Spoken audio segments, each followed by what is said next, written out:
Hello and compliments of the season. Welcome to Channel's Book Club. I am Olakunle Kasumo. Thousands of books are published annually all over the world, and 2016 has not been different. Of all those books published in the last 12 months, hundreds were written by Nigerians home and abroad. So which ones were outstanding? It's a question that can only attract subjective answers because a book, like music or food, is entirely a matter of personal taste. But that never stops us at the Channel's Book Club to apply ourselves to shortlisting what we call our top 20 Nigerian books for the year. To get as close as possible to the ideal list, our in-house team ponders over different titles, and we engage friends of this show who are publishers, booksellers, book distributors, book reviewers, critics, and you, our viewers, to compile our list. This year, we have picked 10 fiction and 10 non-fiction titles. Our picks can hopefully provide you with options you can choose from for your 2017 reading plans. The books we picked were written by Nigerians home and abroad and published between November 2015 and November 2016. So, ladies and gentlemen, boys and girls, it's our pleasure today to present to you the Channel's Book Club's top 20 Nigerian books for 2016. Enjoy this. After They Left by Edify Yakusak. This novel is set within the violent occurrences in Jos, Nigeria, using powerful graphic descriptions. The author chronicles the life of a young woman, Mafeng, and her two young children, Kim and Jugu, as they barely survive a mob-inspired massacre. Separated from their mother, the children are forced to wander the jungles and hilly back roads of Plateau State, while their mother is kept locked up in the hospital. The children also come in contact with an international trafficking organization during their journey to safety. It's a book that will keep you flipping its pages until you're done. This story, at a point, it was like I had to write this story because what I wrote about kept happening and nothing could be done. And I was so confused, I didn't know where to turn to or how things would turn out. So I felt it was my duty to write something like this. Let me do my own bit at least, the way I know how to. My book is fiction, but I really do wish it weren't true or that these things haven't happened. It's fiction, and I found out that some of the experiences I wrote about in the book, something similar had happened after I'd written the book. So I felt really bad that, okay, yes, my book is fiction, and to a certain extent, I was able to write a narrative that is fiction or non-fiction in a way. But it would really pain me that, okay, yes, this is confirmation that these things are actually happening, and they are still happening, and nothing is being done to stop it.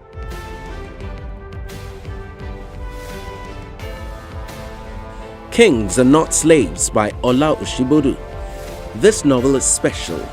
Set in the late 1700s, it provides an Afrocentric narrative on the cruelties of transatlantic slave trade. Prince Sango, heir to his father's throne in West Africa, is captured into slavery and shipped to Suffolk, Virginia, United States of America. There, he is renamed king by his captors. And so the story goes. Steeped in African mythology, Kings Are Not Slaves is an essential new read for students of history, folklore, and human rights. After Many Days by Johor Ile. Johor's debut novel is about childhood, family, and the dynamics of sibling relationships. It delves into the myths and realities of rural and urban African life while tiptoeing political occurrences in contemporary Nigeria. It's an emotional roller coaster as the story starts in Port Harcourt in 1995 when one family's life is disrupted by the sudden disappearance of a beloved brother and son. For me, the story is really about many things. It's about the way we live now. It's about life in Nigeria. It's about life in Port Harcourt. It's rooted very much in social reality and in history. So yeah, it's about many things. It's hard for me to say, oh, this is the one thing this story is about. There is some politics, oil politics, but it's only at the background of this story. And it's really because this story is set in a particular place, and I wanted it to be true. So I explored a lot of things, so from knowing what was on TV, say in 1991, I wanted to be sure about it. I wanted to know, what people were striking about when there was no fuel. What was it about? So almost to recreate the life. Season of Crimson Blossoms by Abubakar Adam Ibrahim tells the captivating story of an illicit affair between a 25-year-old street gang leader, Hassan Reza, and a devout 55-year-old widow and grandmother, Binta Zubeiru. Set in a conservative Muslim community in Nigeria, it reveals deep emotions that defy age, class, and religion. The novel won Abubakar Adam Ibrahim the 2016 Nigeria Prize for Literature Award. I was interested in the idea of what transpired in the first scene, where a criminal just jumps over a fence and lands into a woman's house, and during the process of robbing her, he meets the owner of the house. So I was interested in seeing how that encounter transpired and what's followed, and I basically followed them around, just observed them, and I saw what happened, and as they went along, a relationship flourished. But then again, I was interested in documenting what happened in Jos, which is where I come from. There has been 10 years of violence, and there hasn't been closure for people who lost loved ones, for people who lost their property. And nobody's talking about how are they coping now, how did they deal with the trauma they suffered, how did they deal with the losses. So I was interested in seeing how they're piecing back their lives together, and for me that was why the character of Binta was very important to the story.